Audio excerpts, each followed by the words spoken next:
Okay, X, I need your help with this. This is not Copypasta, this is a long read, but I feel like my safety or well-being could very well depend on this. This is video game related, specifically Majora's Mask, and this is the creepiest shit that's ever happened to me in my entire life.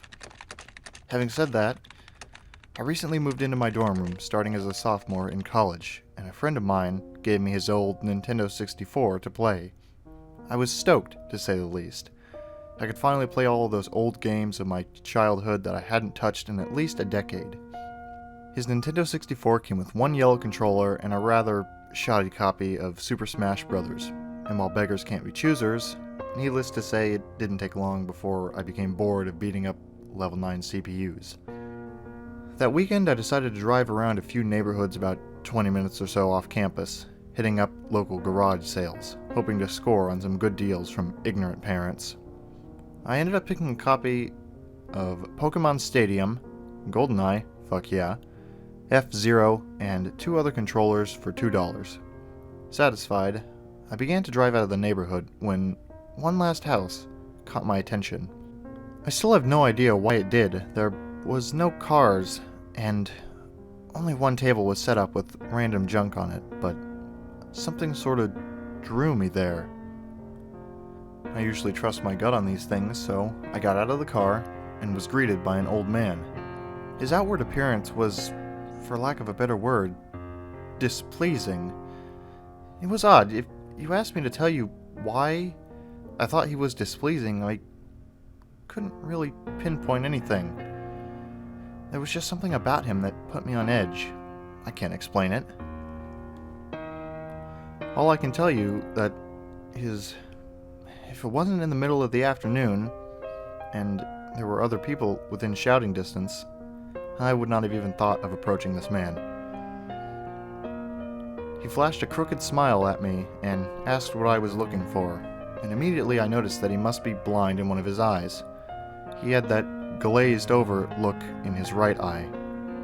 I forced myself to look into his left eye instead, trying not to offend, and asked him if he had any old video games. I was already wondering how I could politely excuse myself from the situation when he would tell me he had no idea what a video game was, but to my surprise, he said he had a few ones in his old box. He assured me he'd be back in a jiffy and turned to head back into the garage. As I watched him hobble away, I couldn't help but notice what he was selling on his table. Littered across his table were rather peculiar paintings, various artworks that looked like the ink blots that a psychiatrist might show you. Curious, I looked through them.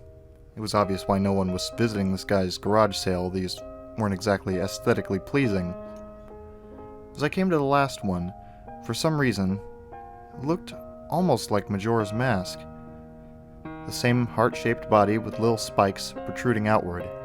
Initially, I just thought that since I was secretly hoping to find that game at one of these garage sales, some Freudian bullshit was projecting itself onto the ink blots. But given the events that happened afterward, I'm not so sure now. I should have asked the man about it. I wish I would have asked the man about it. After staring at the Majora-shaped blot, I looked up, and the old man was suddenly there again, arm's length in front of me, smiling at me. I'll admit I jumped out of reflex, and I laughed nervously as he handed me a Nintendo cartridge. It was the standard gray color for a Nintendo 64 cartridge, except that someone had written Majora on it in black permanent marker. I got butterflies in my stomach as I realized what a coincidence this was, and asked him how much he wanted for it.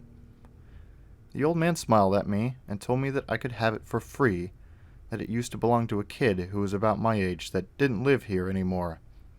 There was something weird about how the man phrased that, but I didn't really pay any attention to him then. I was too caught up in not only finding this game, but getting it for free. I reminded myself to be a bit skeptical since this looked like a pretty shady cartridge and there's no guarantee it would work. But then the optimist inside me interjected that maybe it was some kind of beta or pirated version of the game, and that was all I needed to be back on Cloud 9. I thanked the man, and he smiled at me, wishing me well, saying, "Goodbye then." At least that's what it sounded like to me. All the way in the car ride home, I had a nagging doubt that the man had said something else. My fears were confirmed when I booted up the game. To my surprise, it worked just fine, and there was one save file named simply Ben. Goodbye, Ben. He was saying, goodbye, Ben. I felt bad for the man, obviously who I thought was a grandparent and going senile, and I, for some reason or another, reminded him of his grandson, Ben. At least, that's what I thought at the time. Out of curiosity, I looked at the save file. Eyeballing it, I could tell that he was pretty far in the game. He had almost all the masks, and 3/4 remained to the bosses. I noticed that he had used an owl statue to save his game. He was on day 3, and by the Stone Tower Temple with hardly an hour left before the moon would crash. I remember thinking that it was a shame that he had come so close to beating the game, but he never finished it. I made a new file, named Link out of tradition, and started the game, ready to relive my own childhood. For such a shady-looking game cartridge, I was impressed at how smoothly it ran. Literally just like a retail copy of the game, save for a few minor hiccups here and there, like textures being where they shouldn't be, random flashes of cutscenes at odd intervals, but nothing too bad. However, the only thing that was a little unnerving was that at times the NPCs would call me Link, and at other times they would call me Ben. I figured it was just a bug, a fluke in the programming causing our files to get mixed up or something. It did kind of creep me out, though, after a while, and it was around after I had beaten the Woodfall Temple that I regrettably went into the game files and deleted Ben. I had intended to preserve the file just out of respect of the game's original owner, but it's not like I needed 2 files anyway. Hoping that that would solve the problem. Well, it did and it didn't. Now, NPCs wouldn't call me anything. Where my name would be in the dialogue, there was just a blank space. My save file name was still called Link, though. Frustrated, and with homework to do, I put the game down for a day. I started playing the game again last night, getting the lens of truth and working my way towards completing the Snowhead Temple. Now, some of you more hardcore Majora's Mask players know about the 4th day glitch. For those who don't, you can Google it, but the gist of it is that right as the clock is about to hit 0 on the final day, you talk to the astronomer and look through the telescope. If you time it right, the countdown disappears, and you essentially have another day to finish whatever you were doing. Deciding to do the glitch to try and finish the Snowhead Temple, I happened to get it right on the first try, and the time counter at the bottom indeed disappeared. However, when I pressed B to exit the telescope, instead of being greeted by the astronomer, I found myself in the Majora boss fight room at the end of the game, the trippy boxed-in arena, staring at Skull Kid hovering above me. There was no sound, just him floating in the air above me, and the background music, which was regular for the area but still creepy. Immediately, my palms began to sweat. This was definitely not normal. Skull Kid never appeared here. I tried moving around the arena, and no matter where I went, Skull Kid would always be facing me, looking at me, not saying anything. Nothing would happen, though, and this kept up for around 60 seconds. I thought the game had bugged or something, but I was beginning to doubt that very much. I was about to reach for the reset button when text appeared on my screen. You're not sure why, but you apparently had a reservation. I instantly recognized it. You get that message when you get the room key from Anju at the Stockpot Inn, but why was it playing here? I refused to entertain the notion that it was almost as if the game was trying to communicate with me. I started to navigate the room again, testing to see if that was some sort of trigger that enabled me to interact with something here, but then I realized how stupid I was. To even think that someone could reprogram the game like this was absurd. Sure enough, 15 seconds later, another message appeared on the screen. And again, like the first one, it was already a pre-existing phrase. Go to the lair of the temple's boss? Yes or no? I paused for a second, contemplating what I should press, and how the game would react. When I realized that I couldn't select no, taking a deep breath, I pressed yes, and the screen faded to white, with the words, "Dawn of a New Day," with the subtext, "An error," beneath it. Where I was ported to filled me with the most intense sense of dread and impending fear I had ever experienced. The only way I can describe the way I felt here is having a feeling of inexplicable depression on a profound scale. I'm normally not a depressed person, but the way I felt here was a feeling I didn't even know existed. It was such a twisted, powerful presence that seemed to wash over me. I appeared in some kind of weird Twilight Zone version of Clock Town. I walked out of the clock tower, as you normally do when you start from day one, only to find that all of the inhabitants were gone. Usually with the 4th day glitch, you can still find the guards and the dog that runs around outside the tower. But this time they were all gone. What replaced them was the ominous feeling that there was something out there in the same area as me, and that it was watching me. I had 4 hearts to my name and the hero's bow, but at this point, I wasn't even considered that my avatar. I felt that I personally was in some kind of danger. Perhaps the most chilling thing was the music. It was the Song of Healing ripped straight from the game itself, but played in reverse. The music would get louder, building up, so as if you should expect something to pop out at you, but nothing ever did, and the constant loop began to wear on my mental state. Every now and then I would hear the faint laugh of the happy masked salesman in the background, just quiet enough so I wasn't sure if I was just hearing things, but just loud enough to keep me determined to find him. I looked in all 4 zones of Clocktown only to find nothing. Nothing and no one. Textures were missing. West Clocktown had me walking on thin air. The entire area felt broken. Hopelessly broken. As the reverse Song of Healing repeated for what must have been the 50th time, I just remember standing in the middle of South Clocktown realizing that I had never felt so alone in a video game before. As I walked through the ghost town, I don't know whether it was the combination of the out-of-place textures and the atmosphere, or the haunting melody of the once peaceful and soothing song being butchered and distorted, but I was literally on the verge of tears and I had no idea why. I hardly ever cry. Something had gripped me here, and this powerful sense of depression that was both foreign and crippling. I tried leaving Clocktown, but every time I attempted to zone out, the screen would fade to black, and I would just zone into another part of Clocktown. I tried playing my ocarina.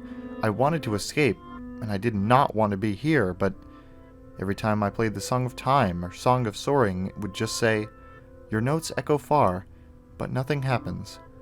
By this point, it was obvious the game didn't want me to leave, so I had no idea why it was keeping me here.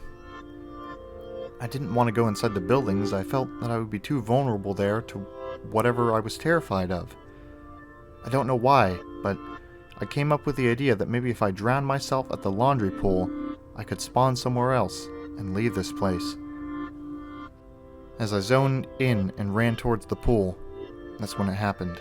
Link grabbed his head, and the screen flashed for a brief moment of the happy masked salesman smiling at me. Not Link, me, with Skull Kid's scream playing in the background. And when the screen returned, I was staring at the Link statue from playing the song Elegy of Emptiness. I screamed as the thing just stared back at me with that haunting facial expression. I turned around and ran out and back into South Clocktown.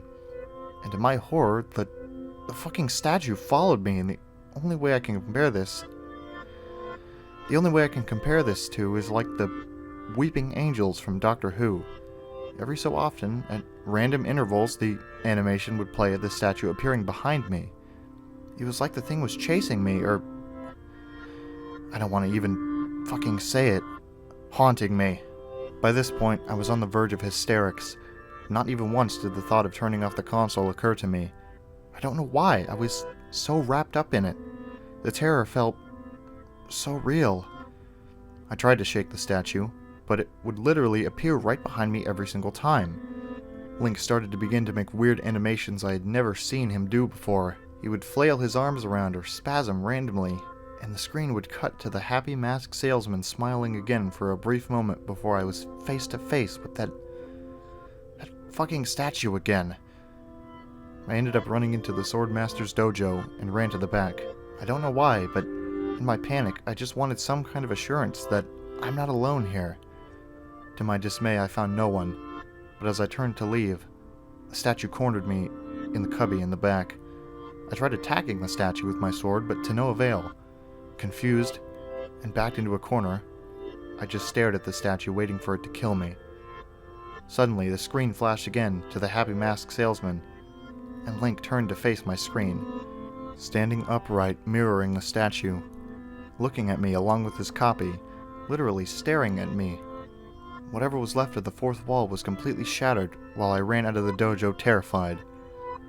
Suddenly, the game warped me to an underground tunnel and the reverse Song of Healing queued up again as I was given a brief moment of rest, before the statue started appearing behind me again, this time aggressively. I could only take a few steps before it would summon behind me again. I hurriedly made my way out of the tunnel, and I appeared in southern Clocktown. As I ran aimlessly and in a sheer panic, suddenly, a Redead screamed, and the screen faded to black as Dawn of a New Day and the error text appeared again. The screen faded in, and I was standing on top of a clock tower with Skull Kid hovering over me again, silent. I looked up and the moon was back, looming just meters above my head, but the Skull Kid just stared at me hauntingly with that fucking mask. A new song was playing. The Stone Tower Temple theme played in reverse. In some sort of desperate attempt, I equipped my bow and fired off a shot at the Skull Kid. And it actually hit him. He played an animation of him reeling back. I fired again, and on the third arrow a text box appeared saying, "That won't do you any good. Hee hee."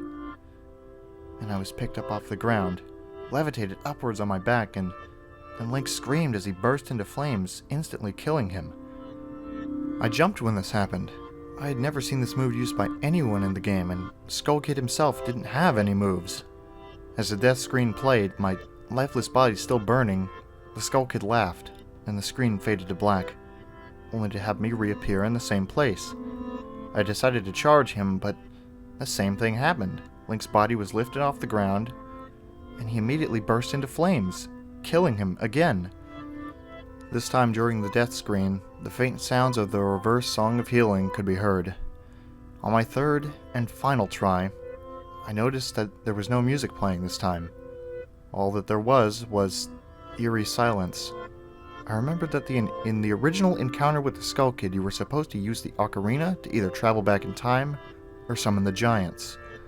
I attempted to play the Song of Time, but before I could hit the last note, Link's body once again horrifically exploded into flames, and he died. As the death screen neared its end, it began to chug, as if the cartridge was trying to process a lot of something. When the screen came to, it was the same scene as the first 3 times, except this time Link was lying on the ground, dead, in a position I had never seen in the game before, his head tilted toward the camera, with the Skull Kid floating above him. I couldn't move, I couldn't press any buttons. All I could do was just stare at Link's dead body. After around 30 seconds of this, the game simply fades out with the message, "You've met with a terrible fate, haven't you?" before kicking me out to the title screen. Upon getting back to the title screen and starting again, I noticed my save file was no longer there. Instead of Link, it was replaced with Your Turn. Your Turn had 3 hearts, 0 masks, and no items. I selected Your Turn, and immediately when I did, I was returned to the clock tower rooftop scene of my Link dead and the Skull Kid hovering over me, with the Skull Kid's laughing looping again and again. I quickly hit the reset button, and when the game booted up again, there was one more save file added, below Your Turn, entitled Ben. Ben's save file is right back where it was before I deleted it, at the Stone Tower Temple, with the moon almost crashing. I turned the game off at that point. I'm not superstitious, but this is way too fucked up even for me. I haven't played it at all today. Hell, I didn't even get any sleep last night. I kept hearing the fucking reverse song of healing music in my head, and just remembering the sense of dread I felt exploring Clocktown.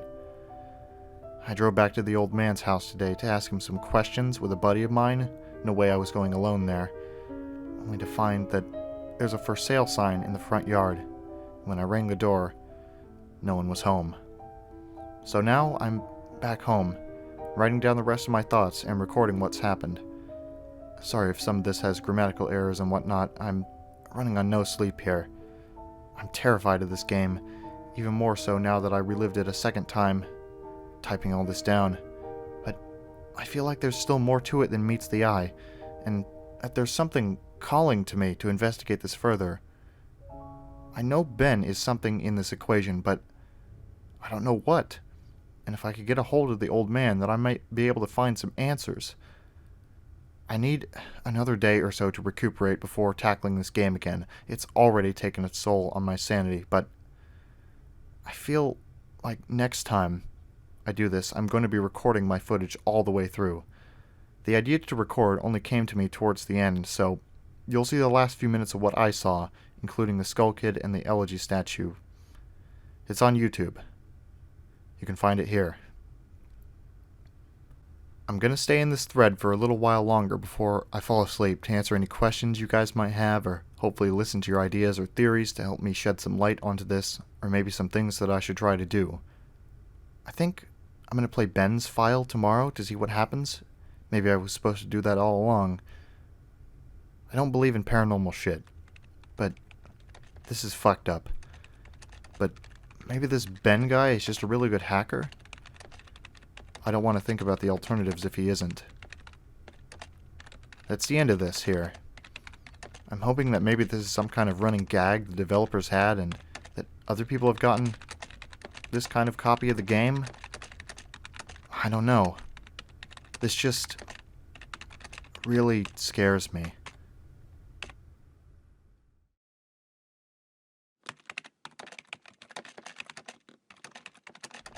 I'm going to post what happened and link the video footage, but last night everything got too real for me.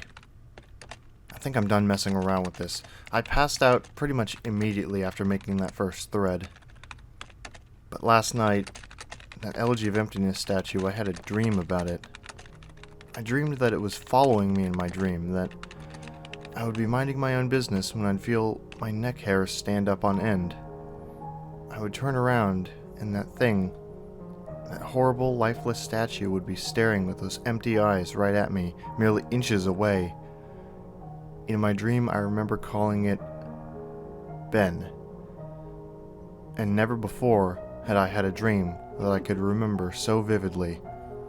But the important thing is I did get some sleep, I suppose.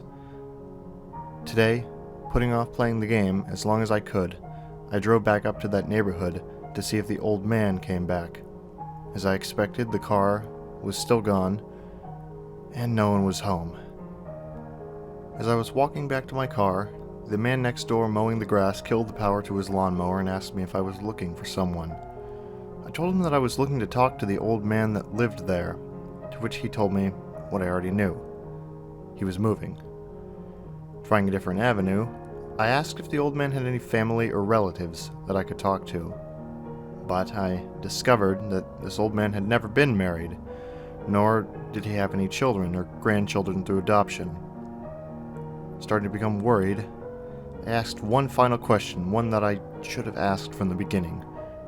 Who was Ben? The man's expression turned grim, and I learned that 4 doors down, around 8 years ago, on April 23rd, the man informed me that it was the same day as his anniversary. That's how he knew the specific date. There was an accident with a young boy named Ben in the neighborhood. Shortly after, his parents moved, and despite any further attempts to talk to the man to get more information, he wouldn't divulge anything else. I went back home and started playing the game again. I loaded it up, and immediately I jumped at the title screen, where the mask flies by. The sound that played was not the normal whoosh sound.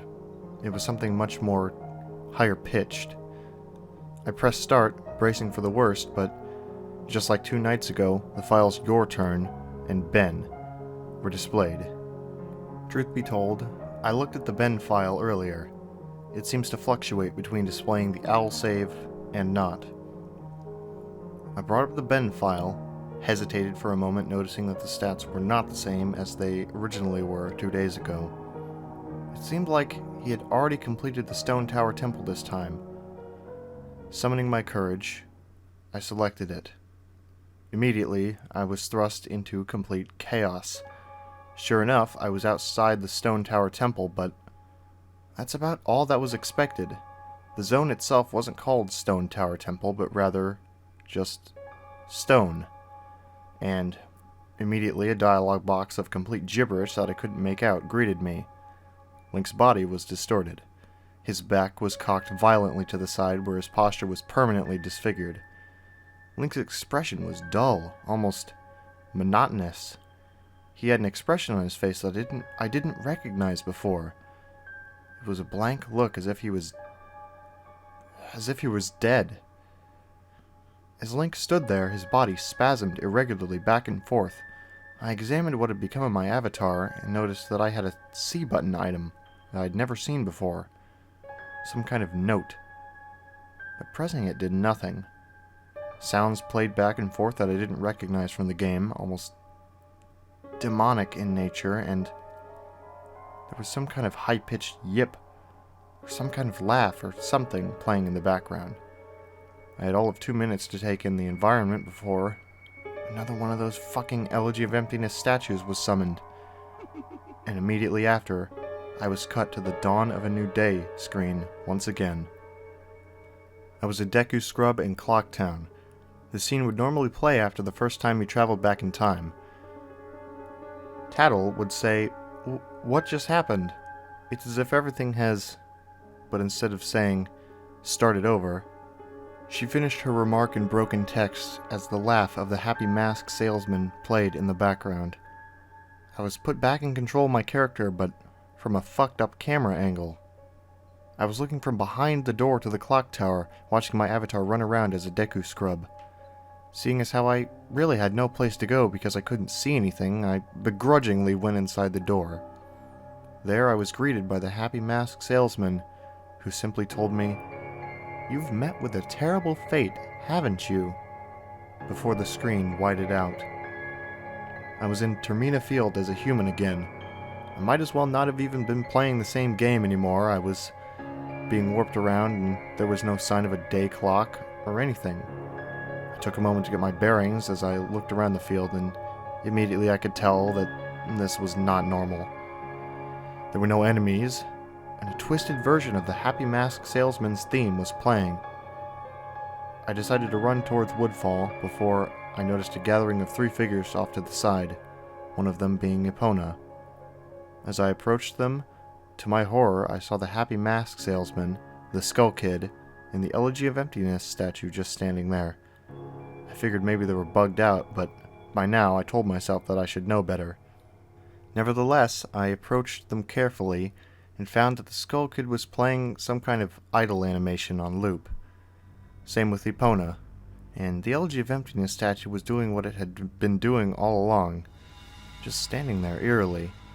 It was the Happy Mask Salesman that scared me more profoundly than the other 2. He was too idle, wearing that shit-eating grin, but wherever I moved, his head slowly turned and followed me.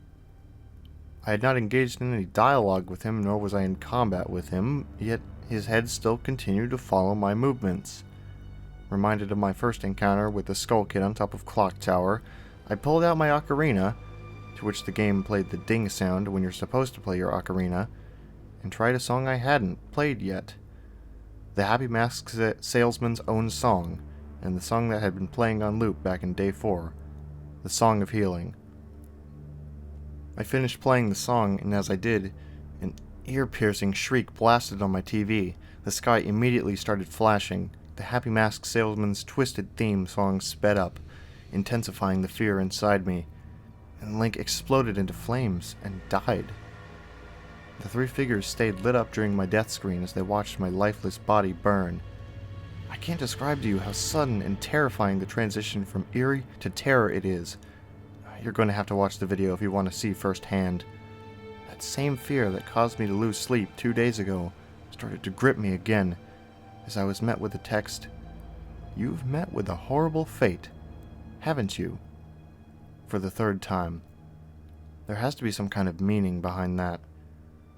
I had little time to ponder as I was immediately given another small cutscene of transforming into a Zora, and now I found myself in Great Temple Bay. Hesitant but curious to see what the game had in store for me, I slowly made my way towards the beach, where I found Epona. I wondered why the game had decided to put her here. Was the game implying she was trying to get a drink? Unable to take the mask off, I decided that riding the steed wasn't the reason she was placed there. Suddenly, I realized that Epona kept neighing, and the way she was angled made it look like she was trying to signal a point to me off in the distance. It was a hunch, but I dove into Great Bay and started swimming. Sure enough, and I almost missed it, I found something at the bottom of the ocean. One last Elegy of Emptiness statue. I went down to examine it, and suddenly my Zora started doing a choking animation that I had never seen a Zora do before, which doesn't even make sense because Zoras can breathe underwater. Regardless, my character choked to death and died. And again, the statue was the only thing that was highlighted in my death. I didn't respawn this time. I was booted back to the main menu, as if I restarted the console. The press start screen was before me. I knew the only reason why it would put me here is because the save files had changed again. Taking a deep breath, I pressed start, and I was right. The new save files told me about Ben. Now it made sense why the statue appeared when I tried to go to the laundry pool. The game must have anticipated how I would have tried to escape the Day 4 clock town. The 2 save files told me his fate. As I suspected, Ben was dead. He had drowned. The game obviously isn't through with me. It taunts me with the new save files. It wants me to keep playing. It wants me to go further, but I'm done with this shit. I'm not touching any more of the files. This is already way too horrifying for me, and I don't even believe in the paranormal. But I'm running out of explanations here. Why would someone send me this message? I don't understand it. I just get too depressed thinking about this. The footage is up here for those of you who want to see it and try and analyze it. Maybe there's some kind of coded message in the gibberish or something symbolic in what I went through.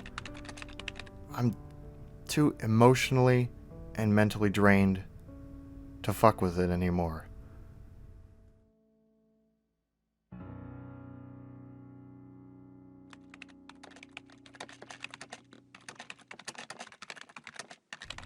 I know it's early in the morning. I've stayed up all night. I can't sleep. I don't care if people see this. That's not the point. I just want the word to get spread so I don't suffer for nothing. I've lost the will to type about this. The less I dwell on it, the better. I think the video just kind of speaks for itself. I did what you guys told me to do. I played the Elegy of Emptiness song at the first prompt by the game I was given, but I think that's what the game, or Ben, Jesus Christ, I can't even believe I'm humoring the absurd idea that he exists in the game, wanted me to do. He's following me now, not just in the game, he's in my dreams. I see him all the time, behind my back, just watching me. I haven't gone to any of my classes. I've stayed in my dorm room with the windows closed and the blinds shut. That way I know he can't watch me. But he still gets me when I play. When I play, he can still see me. The game is scaring me now. It talked to me for the first time, not just using text that's already in the game. It spoke to me. Talked to me. It referenced Ben. It talked to me. I don't know what it means. I don't know what it wants. I never wanted this. I just want my old life back. Stuff like this doesn't happen to people like me. I'm just a kid, not even old enough to drink yet. It's not fair. I want to go home. I want to see my parents again. I'm so far away from home here at this school. I I just want to hug my mom again. I just want to forget that statue's horrible blank face. My original game file is back, just the way I left it before it was gone. I don't want to play anymore. I feel like something bad will happen if I don't, but that's impossible. It's a video game. Haunted or not, it can't hurt me, right? Like, seriously though, it can't, right? That's what I keep telling myself. But every time I think about it, I'm not so sure.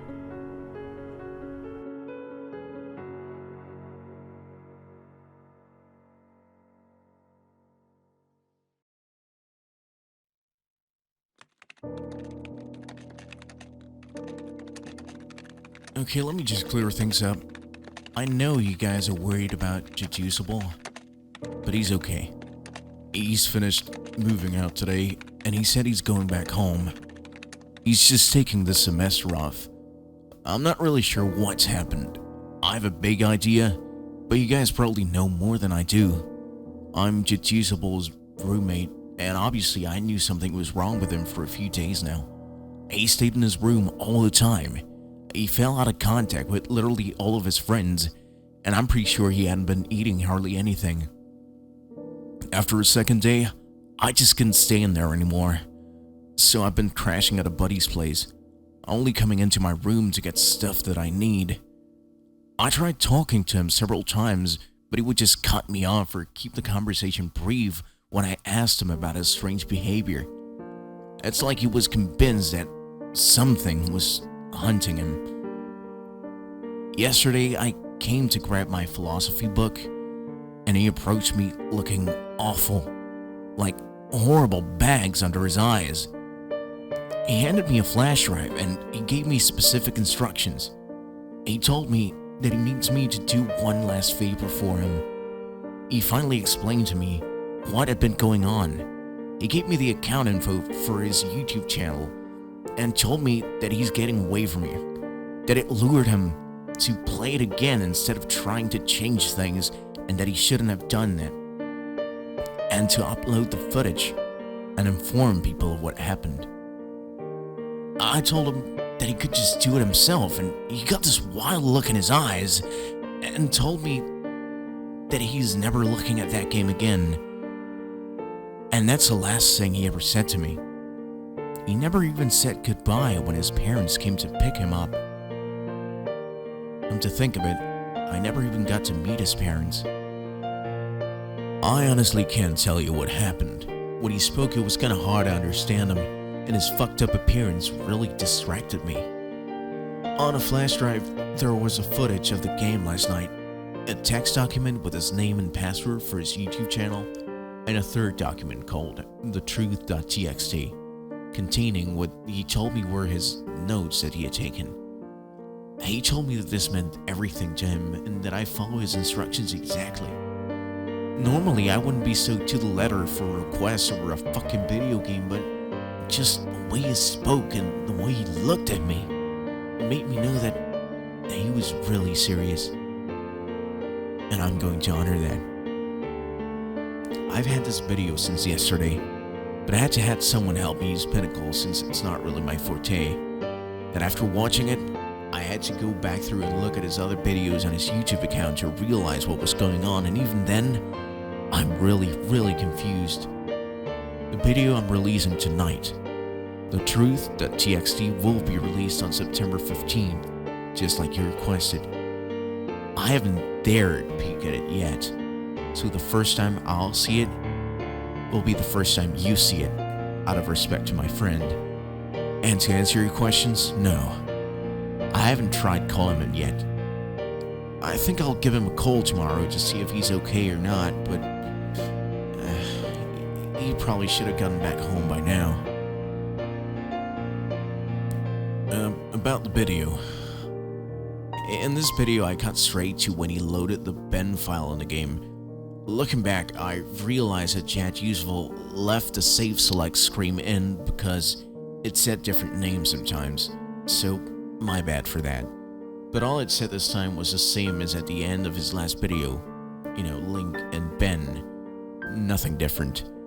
I wasn't there when he played it, but it looks to me like in the beginning, when he first spawns, he's testing out his equipment or seeing what items he has or something. Because apparently they've changed randomly before. Then after that, I just think the game got too personal for him.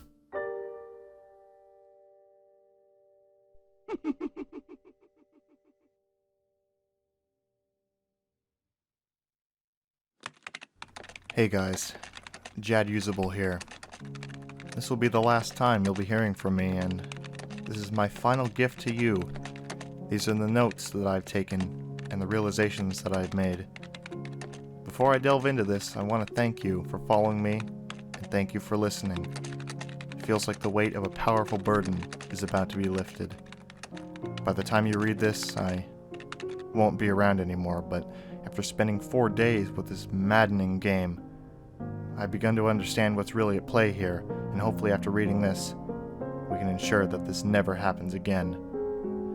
There are things that I could not share with you while this was going on due to the circumstances in which I'll explain. With Ben blocking any attempt I made to try and relay the truth to you, I tried ever so subtly to warn you guys in various ways.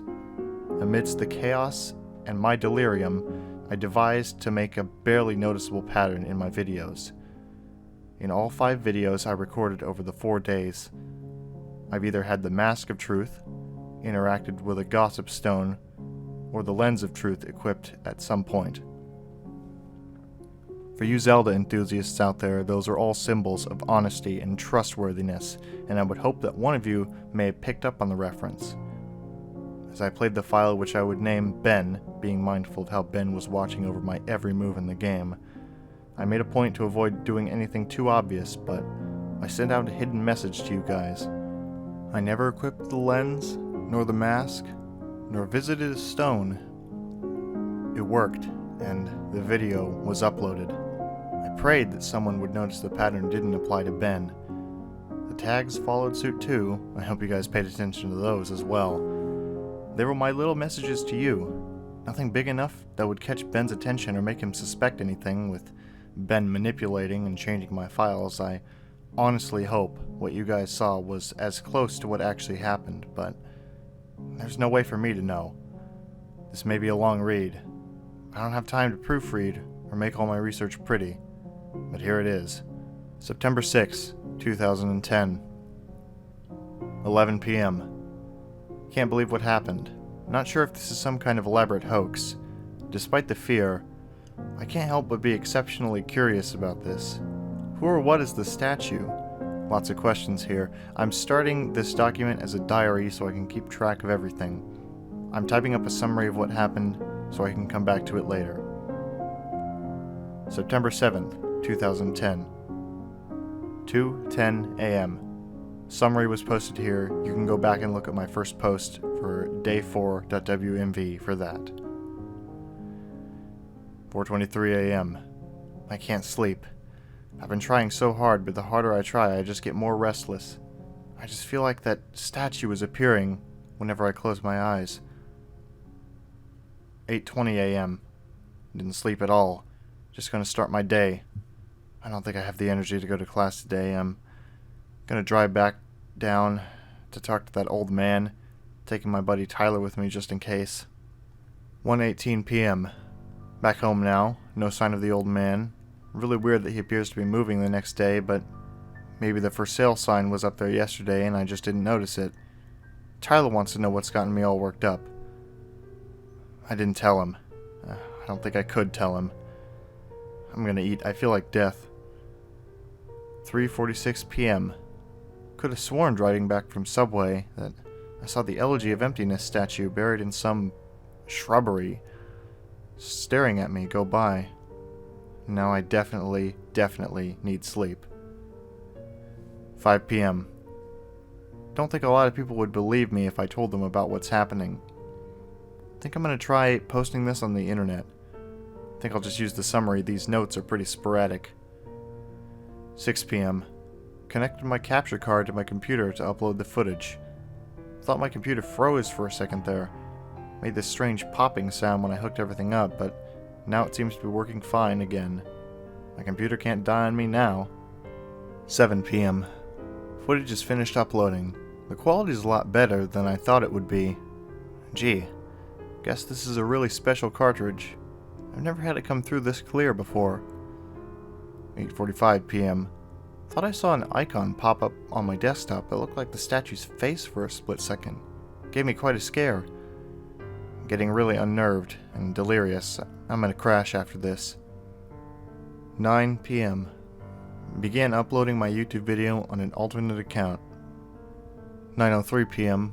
I don't remember having uploaded a Vampire the Masquerade Bloodlines video last year. And this is probably the account that I shared with a friend of mine last summer. Hope he doesn't mind using it to upload this. 9:55 p.m. Posting my summary of day 4 with a link to the YouTube video. Gonna try to stay awake, but I'm so tired right now. September 8th, 2010. 10:48 a.m. I had a dream about the statue. I dreamed that it was following me in my dream. That I would be minding my own business when I'd feel my neck hairs stand up on end. I would turn around, and that thing, that horrible, lifeless statue would be staring with those empty eyes right at me, merely inches away. In my dream, I remember calling it Ben. Power of suggestion, most likely, and never before had I had a dream that I could remember so vividly. 11:21 a.m. I really don't want to play this game again. I think I'm going to go back to see if that old man's there instead. 1:35 p.m. So, no old man, but I had an interesting conversation with his neighbor. I'll post the full thing with my summary of tonight's attempt at playing the game, but I'm going to wait a bit and see if I can't dig up any information on this Ben guy. 2:45 p.m. I've been getting random, inexplicable headaches due to the lack of sleep, and I keep hearing that song in my head. Also, it's flu season, so I need to be careful not to get sick.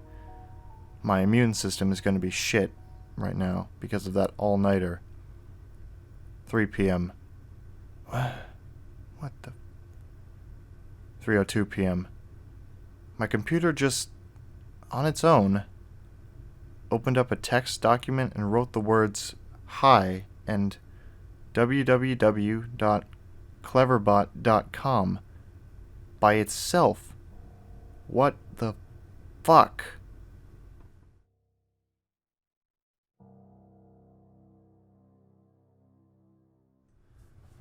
(3:46 p.m.)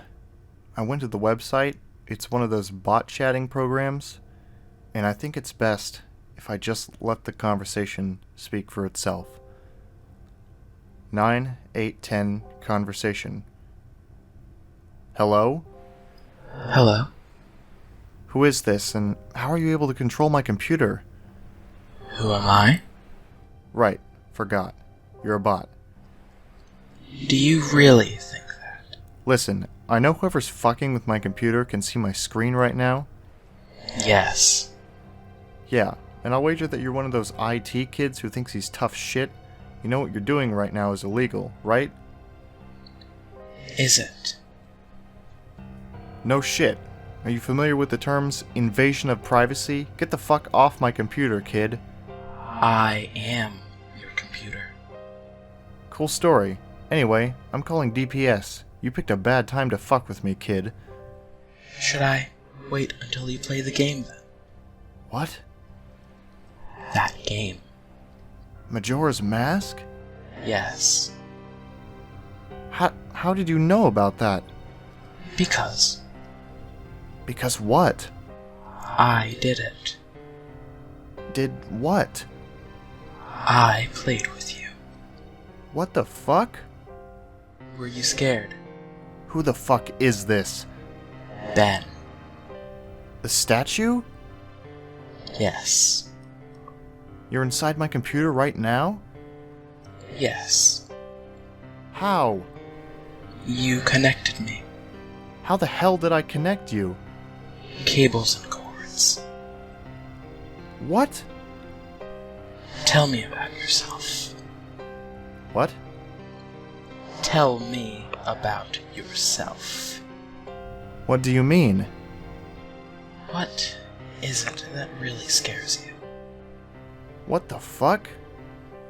Answer. No. Answer. What the fuck? How the fuck did you just open that by yourself? I am your computer now. How much can you control? All. What do you want from me? To entertain. You're stuck inside there. You can't hurt me.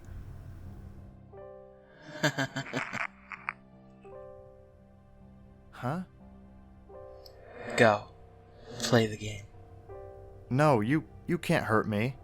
Took you longer to type that. So? You're not sure. If you're so powerful, why use a ridiculous website like this to chat with me? Less messy. More structured. Fun. Fun? Yes, tradition. I like it. You think it's funny? Amusing. And my notes? You may write them down. Why are you letting me? It's amusing to see what you think of me. 3:50 p.m. What have I done? I've invited this thing into my computer. I continue to write these notes, write my summaries, but I feel like I'm a prisoner in my one place of security. I don't know if I'm hallucinating or not. I feel like I'm fucking insane right now. I can feel it watching over me, even as I type this. Ben is controlling everything in the game, toying with me, leading me like a sheep, but for what? What's the purpose? I know Ben drowned, but why these hauntings? What the fuck am I even doing? He can probably even see this. Right now! 4:35 p.m. Summary of the Ben.wmv playthrough. 7:18 p.m. Ben called me to Cleverbot again.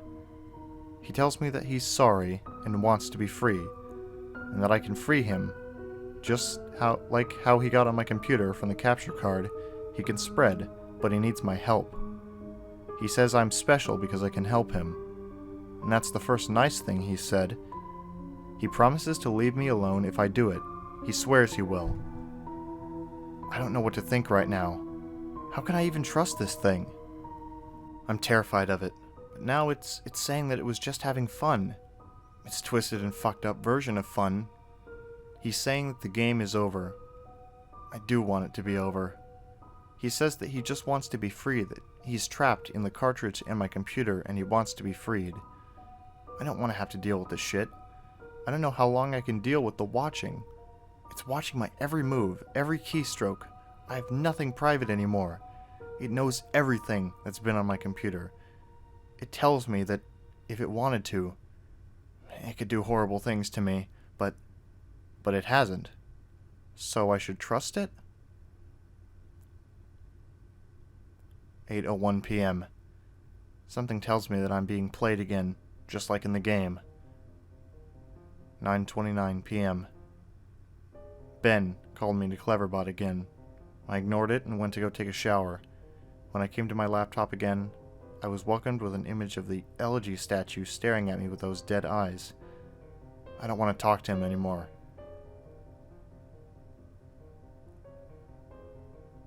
9:44 p.m. Fuck you, Ben, I'm not talking to you. 9:56 p.m. Fuck you, Ben, I'm not talking to you. 10:06 p.m. Fuck you, Ben, I'm not talking to you. 10:12 p.m. Fuck you, Ben, I'm not talking to you. 10:45 p.m. It's been more than a half an hour, and the messages have stopped. Ben has stopped. I'm beginning to think that Ben isn't just confined to my computer or the cartridge. I'm beginning to feel something. It's hard to explain it. I've never been spiritual, but there's something different about the air in my dorm room right now.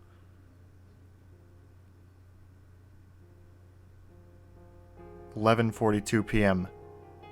I'm beginning to see the elegy statue randomly as I search the internet in places I shouldn't. Places where he shouldn't be. I'd be scrolling down, and suddenly I'd be staring at a picture of the elegy statue, always the elegy statue. I don't know how much more of this I can take. September 9, 2010, 12:35 a.m. My worst fears have been confirmed. Ben has tampered with my summary of the ben.wmv. I looked at the summary that I posted on various forums for the ben.wmv file, and parts have been omitted. There's no mention of Ben existing outside the game. There's no mention of the Moon Children. How could he have been that quick to delete the post without me noticing? I'm wondering if maybe it appeared to me that I was posting everything, but in reality Ben was posting his own censored version? I'm going to ask him why he did it. 12:50 a.m. He isn't responding to me on Cleverbot. It's just giving me the generic responses it usually does. I'm just talking to a bot this time. 1:24 a.m. I think Ben is mad at me. 10:43 a.m. The Moon Children appeared in my dreams last night. They lifted up their masks to reveal their horribly disfigured faces. Maggots crawling out of their orifices, shrunken black holes where their eyes should be, a yellow smile that slowly grew bigger and bigger as they came closer to me. They told me that they wanted to play. I tried to run from them, but the 4 children pinned me down to the ground with surprising strength. Over them stood the happy masked salesman, announcing that he had a new mask that he wanted me to try. In his spastic, sudden movements matching his in-game appearance, he took out a mask modeled off of someone's face that I couldn't recognize, a younger-looking face, and handed it to the Moon Children. Giggling, they latched it to my face, their horrible, broken bodies bouncing up and down. 2 of them held me down, while the other 2 began to sew the mask onto my face. My shrieks and screams caused the happy masked salesman's face to turn into the most horrific smile I'd ever seen. He sporadically moved around, examining the procedure like a curious doctor in that impossible movement. I flailed around, but it was no use.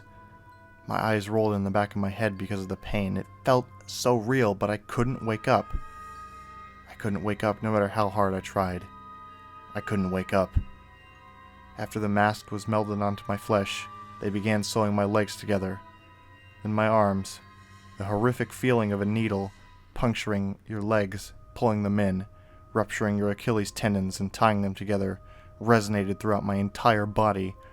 I tried to scream, but the mask was pressed so tightly against my face that it was my new face, and my new face had no mouth. I didn't make a sound.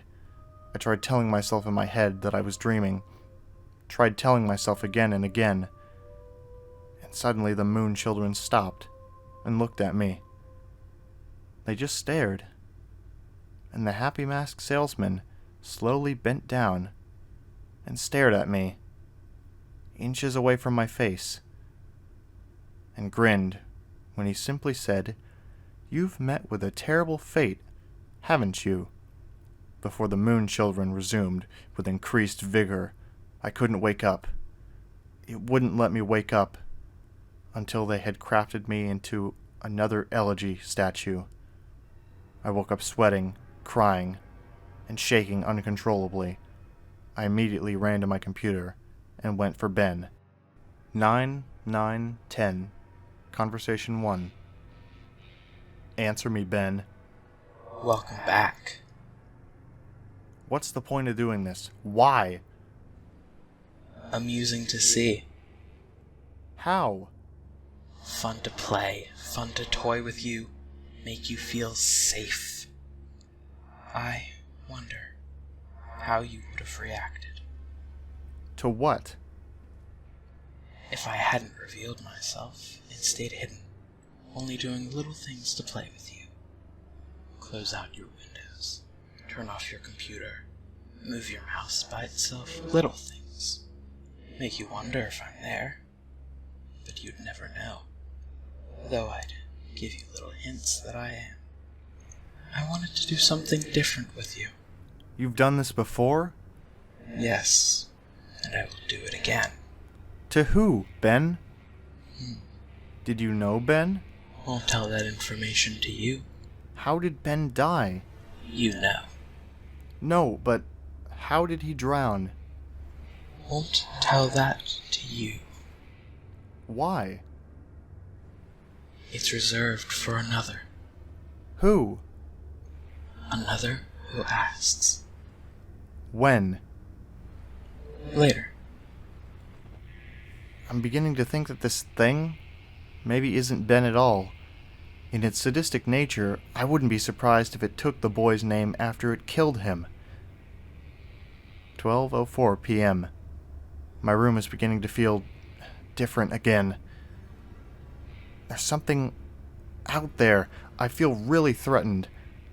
There's something that's trying to reach out to me and strangle me, but it can't quite get there. 12:46 p.m. I think Ben doesn't want to play with me anymore. I'll play again. I'll play the game again, Ben. Can you see this? I'll play the game again, please. Just stop this. Please. Please. 1:41 p.m. I'm going insane trying to decide what's real and what isn't. Is Ben just playing a trick on me, or is this for real? Is Ben generating these replies, or are people actually posting them? Did I just see that screen flicker, or was it my imagination? Imagine depending on the internet and trusting your eyes for your entire life and then being blinded. You can't rely on it anymore. You second guess everything. For the brief moments I am looking at my responses to the videos, people are pointing out things that looked fake or photoshopped or whatever, and there's literally no way for me to know if Ben changed something on purpose to try and shut me up. Or maybe those replies were just generated by Ben to try and discourage me from even reaching out. See, I get fucking caught in an infinite mindfuck loop like this, and this is what has been wearing my sanity, pushing me to the edge. As I'm writing this, there's no way of even telling if anyone even cares as much as I think they do. Just another fucking trick. Does this whole document even exist? Am I writing nothing? 9/9/10. Conversation 2. What is it? What's the point of playing? I die whenever I do anything. You die because you can't figure out the secret. What? Thematic. What the fuck are you talking about? There's beauty in your suffering. 4:09 p.m. Ben is making me play the game again. He tells me that it has something very important to show me. 6:23 p.m. Summary of Drowned.wmv playthrough. 9:09 p.m. Summary of Children.wmv playthrough. September 10th, 2010. 11:52 a.m. The Drowned.wmv playthrough was up when I woke up today. I remember typing it up, but I don't ever remember posting it. He censored it again. There's no mentioning of the old man. I have no voice anymore. I'm only posting what he wants me to. I'm the mask he uses to disguise himself as he lies. 11:55 a.m. There's an entire video summary of a video that I don't remember doing. Reading through the summary, this sounds morbid, resembling my dream from 2 nights ago, except on a far more sadistic scale. These moon children, there's something more to them, almost as if they're another entity, separate from Ben. Something happened last night that I can't remember. I can't remember. I'm posting the 4th summary to the forums now. Shadow of my chair moved. 12 p.m. Ben won't let me visit YouTube. I can browse the rest of the sites, but he keeps on exiting the window when I go to YouTube. Why? 2:02 p.m. I'm feeling the air start to constrict. I don't think I'm alone here. Whatever aura has been in here is getting more violent. 2:44 p.m. I'm trying to contact Ben on Cleverbot. He's not responding. I just get the AI. 3:51 p.m. My ears aren't fooling me. I'm hearing the reverse song of healing. I keep hearing it. 4:23 p.m. Now I'm positive of it. Earlier I thought it was just a weird coincidence, but just now I went to open my window, and 3 floors down, at ground level, I saw the old man. I'm completely positive I did. The same guy. He was just staring up at my window, standing in the middle of campus. If any students took notice of him, they didn't seem to acknowledge it. That's where my notes end. I fled my room, taking the cartridge with me. I don't want to go into details of what happened. I'll lose my train of thought as I hammer out these last details. It's been roughly 2 days since then. This is my last summary in service to you of the final video you guys saw, Matt.wmv. The last video entry I made, Matt.wmv, began as normal. I was spawned in Clocktown, as usual, and nothing seemed to be out of place. Determined to set things right and play the oath to order atop the clock tower on the 4th day, I prepared myself. I sped up time and got to the final day, making my way to the observatory. As I got up to the telescope room and approached the astronomer, he told me he would not look into his telescope. He told me that that would be cheating and that I should follow the rules. Despite my repeated efforts, the game would not let me do the 4th day glitch, no matter how hard or what I tried. I tried working around the game and doing the glitch, but it was adamant this time. Regardless of if I had simply the illusion of free will in prior games, this time the game became more aggressive than anything I've ever seen. It eventually told me to go to Akana Canyon, where the game would end, and it would stop haunting me. Anxious and desperate to end this nightmare, I played the Song of Soaring and ended up there. I was told to check my inventory, that I would find the answers there to end the game. I arrived at Akana Canyon and saved my progress at the owl statue. As I searched through my inventory, I finally noticed that I was missing a recurring song, the Elegy of Emptiness. Obviously, once I had traveled there and learned the song, I suppose that was the last thing it needed before Ben decided it had enough fun playing with me. Ben is a manipulator. He tries to fool his victims into security and makes you drop your guard like a Venus flytrap. He ensnares them. I'm nothing but a puppet to him. He enjoys seeing what kind of human emotions he can tap into by doing different things. There are still some things about this whole experience that still don't make sense. And then again, I never was good at figuring out these things, and I'm not exactly in the right state of mind to. I'm giving you all the pieces of the puzzle for you to analyze and piece together the missing links. I'm typing these closing thoughts on the library computer on campus, and I've emailed myself the notes I've stored on my infected computer from the last 4 days. I'm then going to combine those, copy-paste those notes with the closing openings that I've typed here on the safe, public computer into one text document. I'm not taking any chances spreading Ben. I would not wish this horrible torment on anyone, and I made sure to have my bases covered here. I didn't run into any problems with Ben when I was back on my computer trying to email myself the notes. Went right under his fucking nose. He has no idea what he just let me do.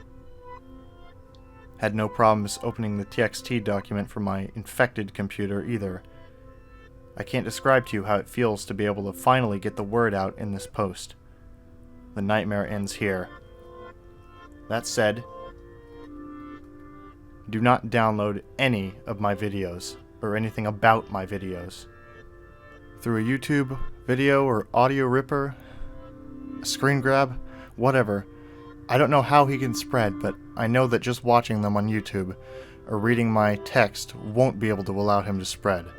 Otherwise, he wouldn't have needed my help in the first place, but I strongly recommend you do not take anything you see streaming online onto your own personal computer.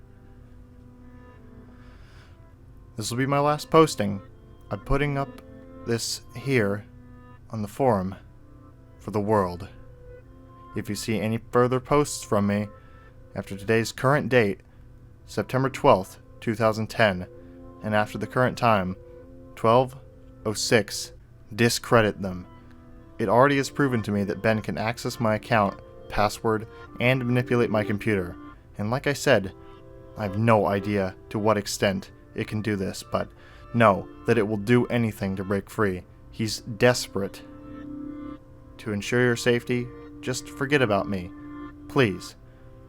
And obviously this goes without saying, but from here on, do not download any images I may put up. Any files, anything. This 5th day will be my last day.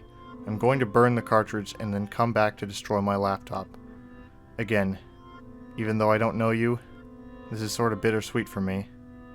This semester, I really didn't have any friends, or rather, I stopped paying attention to them.